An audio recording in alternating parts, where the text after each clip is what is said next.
In the beginning was the Logos, the Big Bang, the primordial Om. Big Bang theory says that the physical universe spiraled out of an unimaginably hot and dense single point, called a singularity, billions of times smaller than the head of a pin. It does not say why or how. The more mysterious something is, the more we take for granted that we understand it.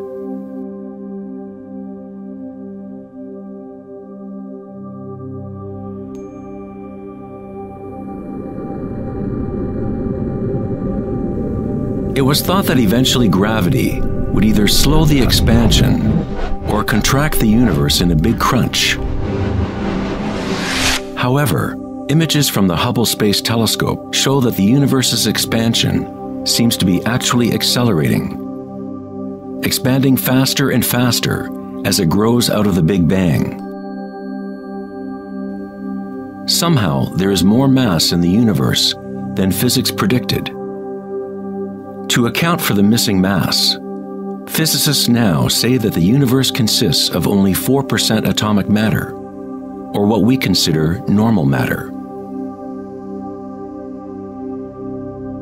23% of the universe is dark matter, and 73% is dark energy, what we previously thought of as empty space.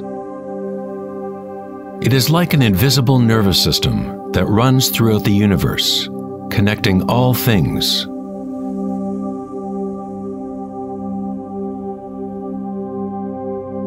The ancient Vedic teachers taught Nada Brahma, the universe is vibration. The vibratory field is at the root of all true spiritual experience and scientific investigation.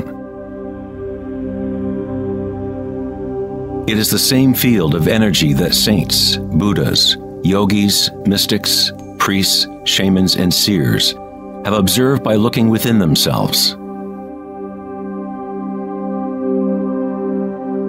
It has been called Akasha, the primordial Om, Indra's net of jewels, the music of the spheres, and 1,000 other names throughout history.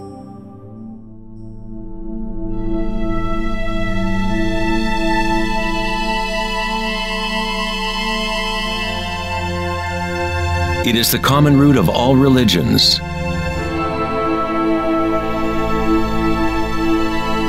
And the link between our inner worlds and our outer worlds.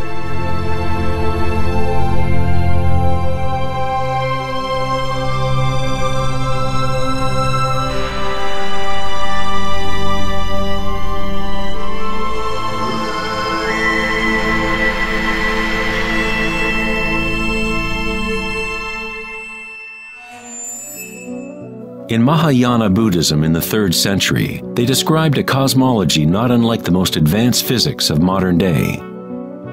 Indra's net of jewels is a metaphor used to describe a much older Vedic teaching, which illustrates the way the fabric of the universe is woven together.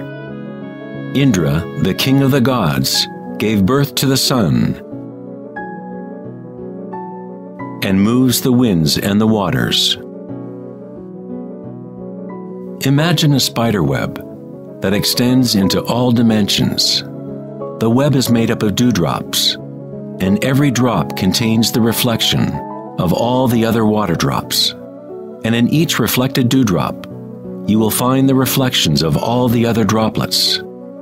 The entire web in that reflection, and so on to infinity. Indra's web could be described as a holographic universe, where even the smallest stream of light contains the complete pattern of the whole.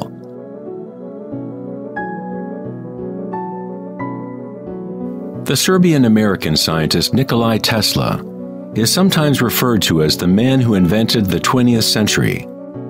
Tesla was responsible for discovering alternating current electricity and many other creations that are now part of everyday life. Because of his interest in the ancient Vedic traditions, Tesla was in a unique position to understand science through both an Eastern and Western model.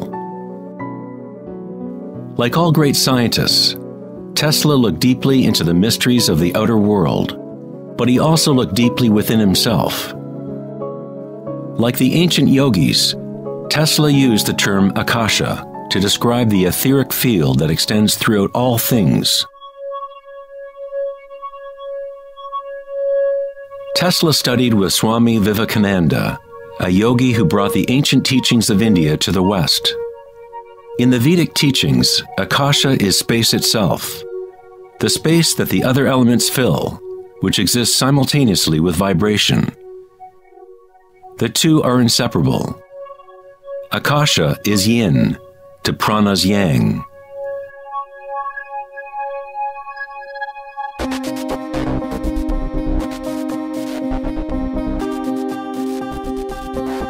A modern concept that can help us to conceptualize Akasha, or the primary substance, is the idea of fractals.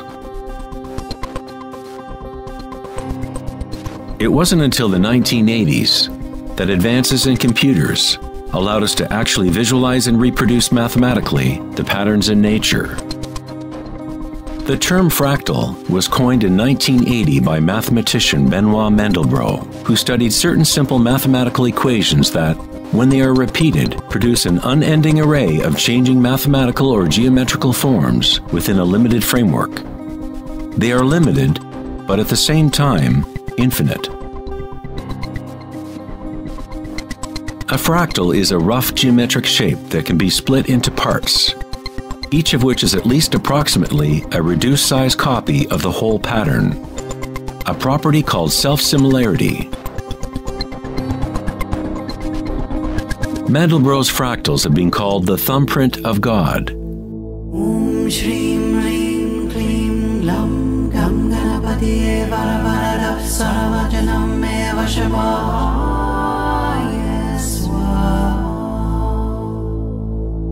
You are seeing artwork generated by nature itself. If you turn the Mandelbrot figure a certain way, it looks sort of like a Hindu deity or Buddha. This figure is being termed the Buddha-bro figure.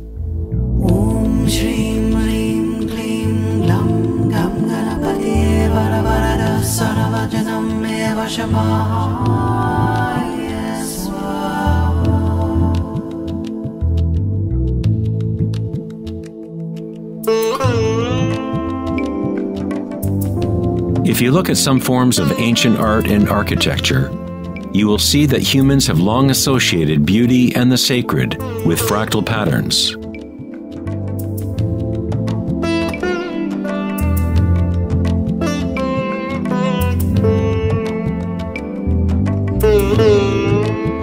Infinitely complex, yet every part contains the seed to recreate the whole.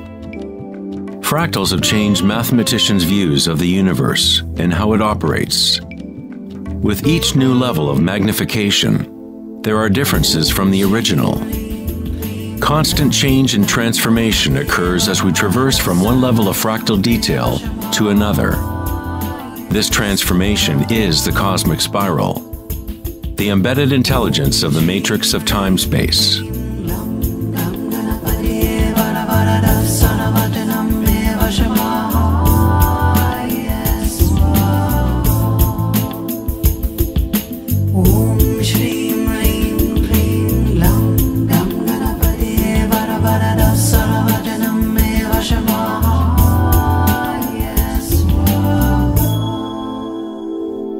Fractals are inherently chaotic, full of noise and order.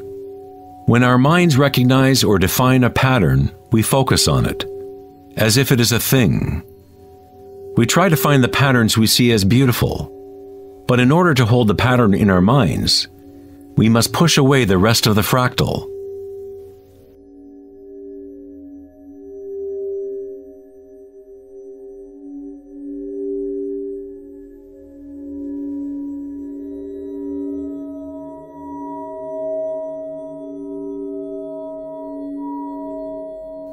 To comprehend a fractal with the senses is to limit its movement. All energy in the universe is neutral, timeless, dimensionless. Our own creativity and capacity for pattern recognition is the link between the microcosm and macrocosm, the timeless world of waves, and the solid world of things. Observation is an act of creation through limitations inherent in thinking. We are creating the illusion of solidity, of things by labeling, by naming. The philosopher Kierkegaard said, "If you name me, you negate me." By giving me a name, a label, you negate all of the other things I could possibly be. You lock the particle into being a thing by pinning it down, naming it. But at the same time, you are creating it, defining it to exist. Creativity is our highest nature. With the creation of things comes time, which is what creates the illusion of solidity.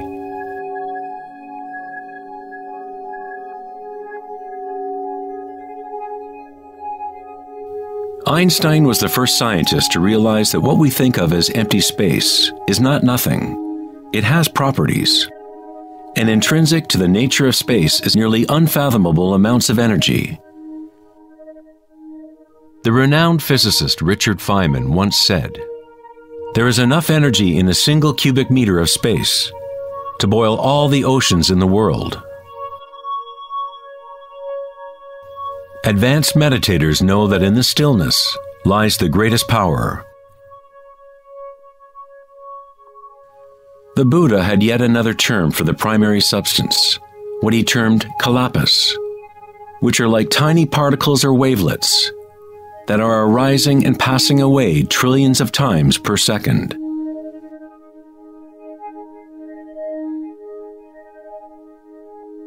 Reality is, in this sense, like a series of frames in a holographic film camera, moving quickly so as to create the illusion of continuity. When consciousness becomes perfectly still, the illusion is understood, because it is consciousness itself that drives the illusion.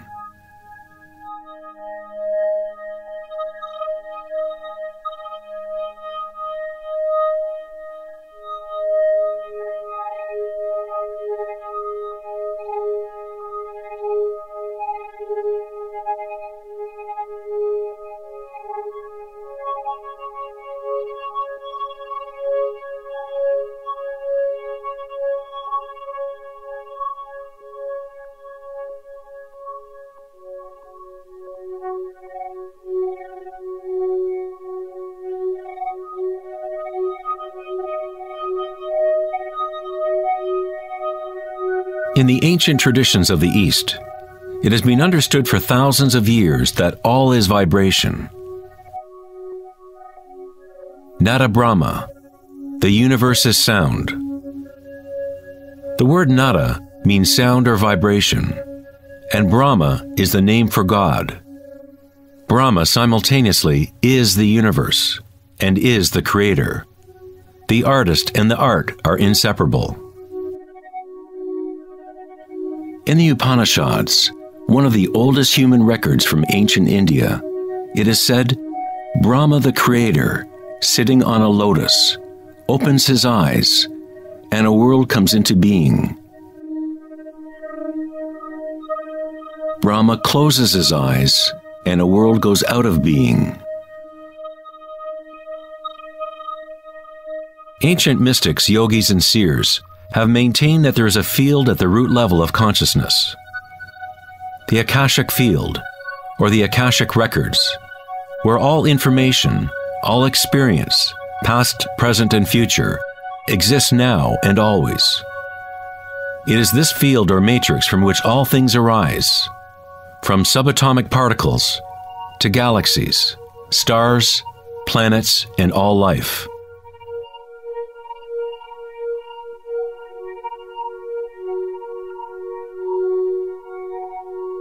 You never see anything in its totality, because it is made up of layer upon layer of vibration, and it is constantly changing, exchanging information with Akasha. A tree is drinking in the sun, the air, the rain, the earth. a world of energy moves in and out of this thing we call a tree.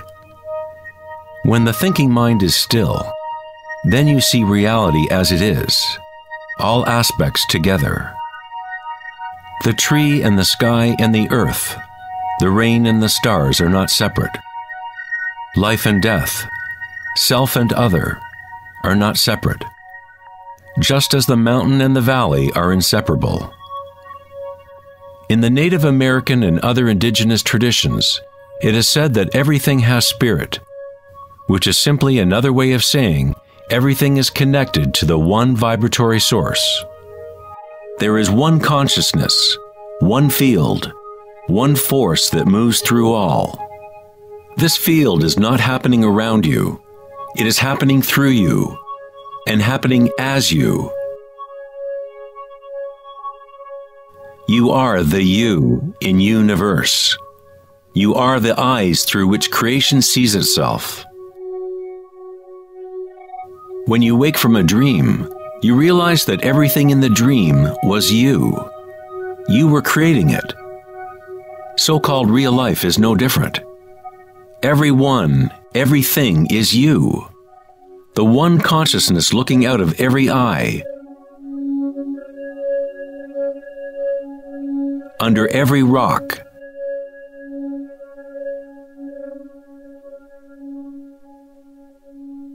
Within every particle.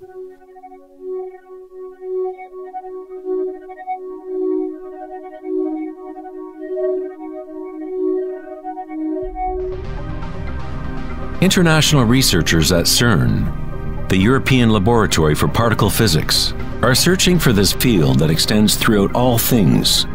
But instead of looking within, they look to the outer physical world. Researchers at the CERN laboratory in Geneva, Switzerland, announced that they had found the Higgs boson, or the God particle. The Higgs boson experiments prove scientifically that an invisible energy field fills the vacuum of space. CERN's Large Hadron Collider consists of a ring 17 miles in circumference, in which two beams of particles race in opposite directions, converging and smashing together at nearly the speed of light. Scientists observe what comes out of the violent collisions.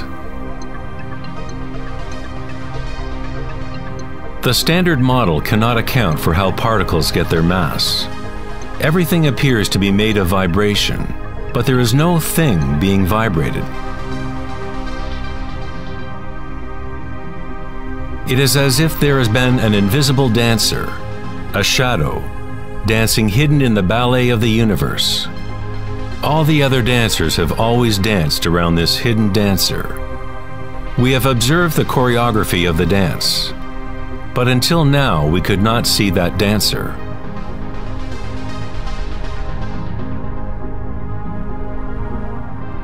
The so-called God particle, the properties of the base material of universe, the heart of all matter which would account for the unexplained mass and energy that drives the universe's expansion.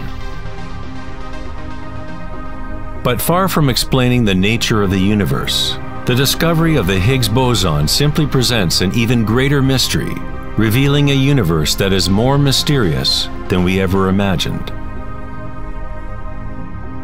Science is approaching the threshold between consciousness and matter. The eye with which we look at the primordial field and the eye with which the field looks at us are one and the same.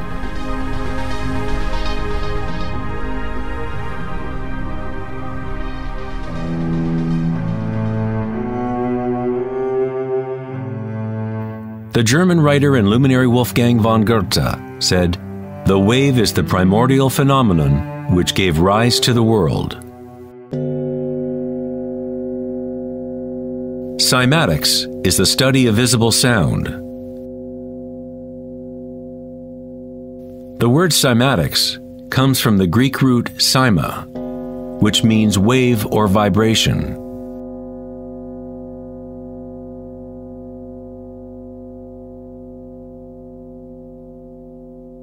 One of the first Western scientists to seriously study wave phenomena was Ernst Chladni, a German musician and physicist who lived in the 18th century.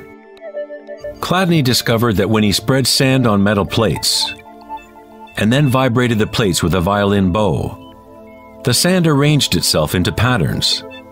Different geometrical forms appeared depending on the vibration produced.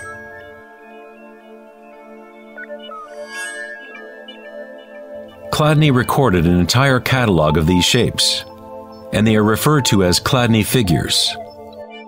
Many of these patterns can be found throughout the natural world, such as the markings of the tortoise or the spot patterns of a leopard.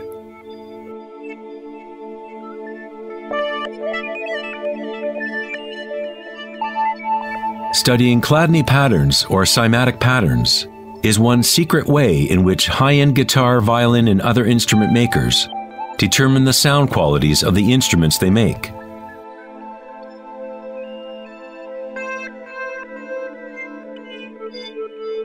Hans Jenny expanded on Chladni's work in the 1960s. Using various fluids and electronic amplification to generate sound frequencies, and coined the term cymatics. If you run simple sine waves through a dish of water, you can see patterns in the water. Depending on the frequency of the wave, different ripple patterns will appear. The higher the frequency, the more complex the pattern. These forms are repeatable, not random.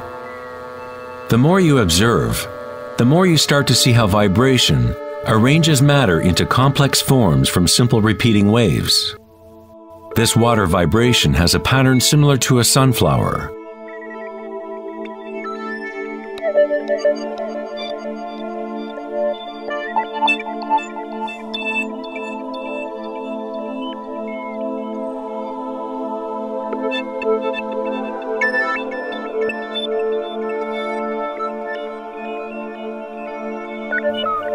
Simply by changing the sound frequency, we get a different pattern.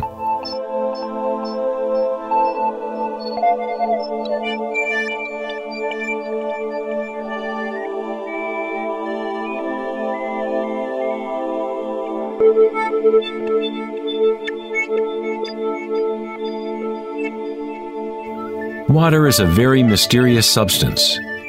It is highly impressionable. That is, it can receive and hold on to vibration. Because of its high resonance capacity and sensitivity, and an inner readiness to resonate, the water responds instantaneously to all types of sonic waves. Vibrating water and earth make up the majority of mass in plants and animals. It is easy to observe how simple vibrations in water can create recognizable natural patterns. But as we add solids and increase the amplitude, things get even more interesting. Adding cornstarch to water, we get more complex phenomena.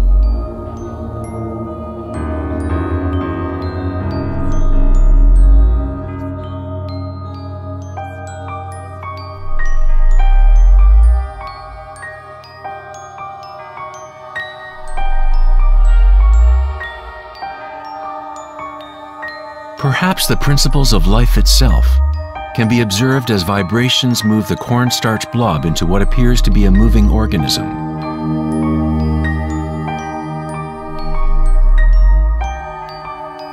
The animating principle of the universe is described in every major religion, using words that reflect the understanding of that time in history. In the language of the Incas, the largest empire in pre-Columbian America, the word for human body is Alpa Kamasca, which means literally, animated earth. In Kabbalah, or Jewish mysticism, they talk about the divine name of God, the name that cannot be spoken. It cannot be spoken because it is a vibration that is everywhere. It is all words, all matter. Everything is the sacred word. The tetrahedron is the simplest shape that can exist in 3 dimensions. Something must have at least 4 points to have physical reality. The triangle structure is nature's only self-stabilizing pattern. In the Old Testament, the word tetragrammaton was often used to represent a certain manifestation of God. It was used when talking about the Word of God, or the special name of God, Logos or primordial Word.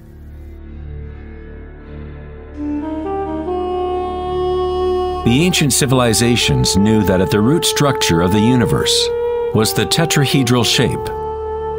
Out of this shape, nature exhibits a fundamental drive toward equilibrium, Shiva, while it also has a fundamental drive towards change, Shakti.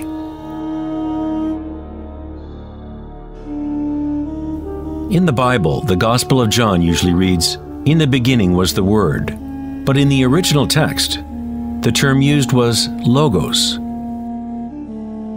The Greek philosopher Heraclitus, who lived around 500 years before Christ, referred to the logos as something fundamentally unknowable, the origin of all repetition, pattern, and form. The Stoic philosophers who followed the teachings of Heraclitus identified the term with the divine animating principle pervading the universe.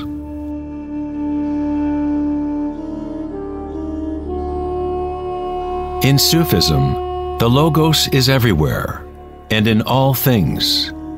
It is that out of which the unmanifest becomes manifest.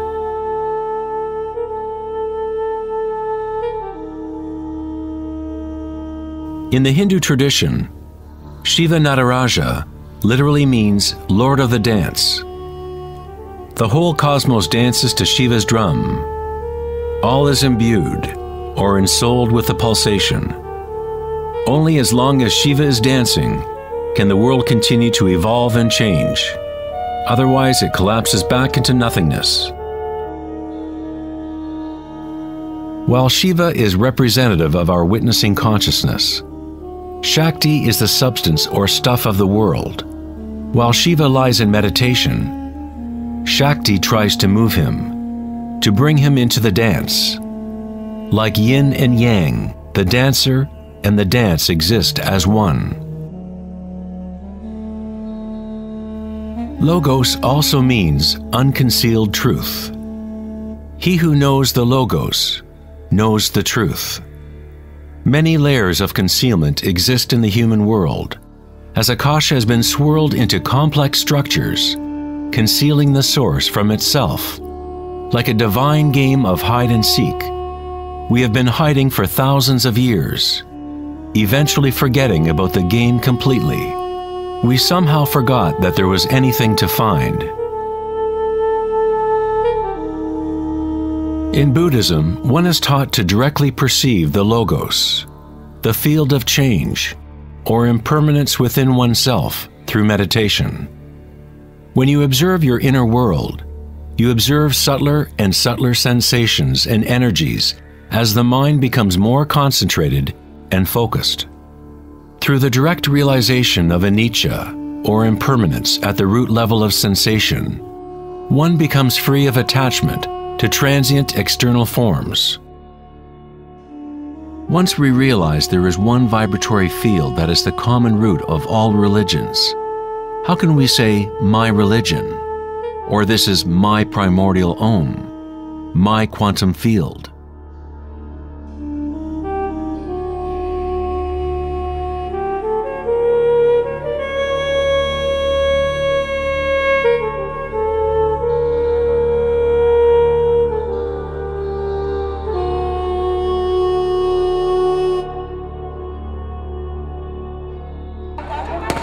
The true crisis in our world is not social, political, or economic. Our crisis is a crisis of consciousness, an inability to directly experience our true nature, an inability to recognize this nature in everyone and in all things.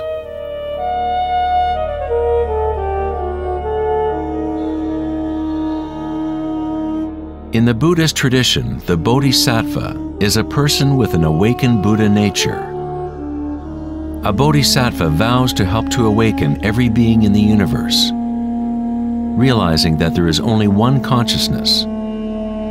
To awaken one's true self, one must awaken all beings,